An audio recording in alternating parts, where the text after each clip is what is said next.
And there were a lot of handouts in this bill that were essentially political giveaways. For instance, the administration, the president, did an executive order on February 3rd that mandated that taxpayer-funded infrastructure projects paid with this bill, be done through project labor agreements and restricting 87% of the construction workforce from participating and working on these jobs. Now, how does that make any sense? How does it make any sense? In fact, Ms. Moore also talked about inflation. It didn't come from the pandemic. It came from the response to the pandemic. It came from the spending that we're seeing.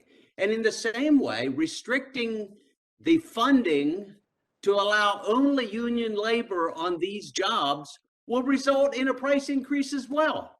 Why would we not want to use the taxpayer dollars in the most efficient way possible?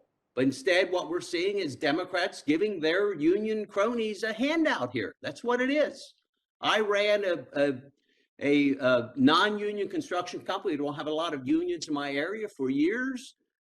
Very high safety record, very good use of taxpayer dollars when it was a government-funded program. There was, in fact, there's a letter, Mr. Chairman, that I'd like to include for the record from Associated Builders and Contractors, if I may. Mr. Chairman, a letter. Without objection, such will be the order. Thank you. They talk in this letter of a study that says PLAs for federally and federally assisted construction projects increase the cost by as much as 20%.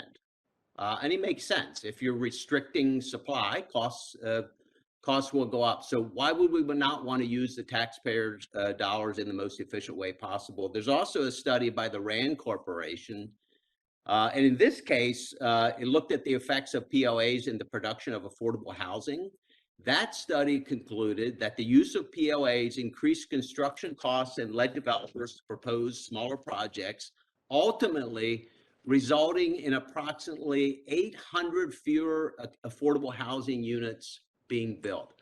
These are the kind of policies that are included in this bill. These are the kind of policies that Biden is requiring through his executive order, and it makes no sense whatsoever for the taxpayers. Thank you, Mr. Chairman. The gentleman's time has expired.